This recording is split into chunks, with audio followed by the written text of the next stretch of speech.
வணக்கம் ஸ்பைசி. ஒரு சின்ன பையன் தனியாக எங்கேயோ ஓடி போகிறான். ஒரு ஐடி பொண்ணு கூட வேலை பார்க்குற பையனோட தனியாக நடந்து போகிறப்போ அடுத்த நாள் காலையில் அந்த பொண்ணு ஒரு பார்க்கில் செத்து கிடக்கிறா. இந்த கொலையை இன்வெஸ்டிகேஷன் பண்ண ஸ்ரீகாந்த் வராரு. அடுத்து டாக்ஸி டிரைவர் கொலை செய்யப்படுறாரு. ஒரு ஸ்கூல் பொண்ணு காது வாய் பேச முடியாத மாற்றுத்திறனாளி. அவளுக்கு தெரிஞ்ச பொண்ணு கூட இருக்கா. முதல்ல சொன்ன சின்ன பையன் அவங்க அம்மாவுக்கு ஒரு மனவியாதி இருக்குது. அது ஜெனட்டிக் மூலமாக வர்றது. சின்ன பையன் அம்மா அவங்க ஹஸ்பண்டே கொலை பண்ணுறாங்க. இந்த பையன் பிறந்தப்பறம் அவங்க அம்மாவும் இறந்து போகிறாங்க. இந்த சின்ன பையன் ஸ்கூலில் கூட படிக்கிற ஒரு அமலான ஒரு பொண்ணு மேலே காதல் வயப்படுறான். அப்போவே டீச்சர் அவனை வெளுத்து வாங்கியிருக்கணும். அந்த பொண்ணுக்கும் இன்னொரு பையன் மேலே லவ் இருக்குது. அந்த சின்ன பையன் அந்த பொண்ணை லவ் பண்ணுற பையனை அடித்து கொண்டுடுறான்.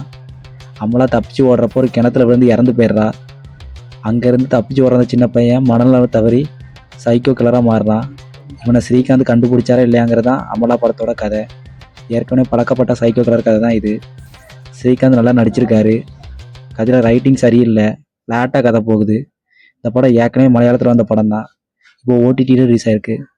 படம் பார்க்குற மாதிரி தான் இருக்குது. வேணால் ட்ரை பண்ணி பாருங்கள்.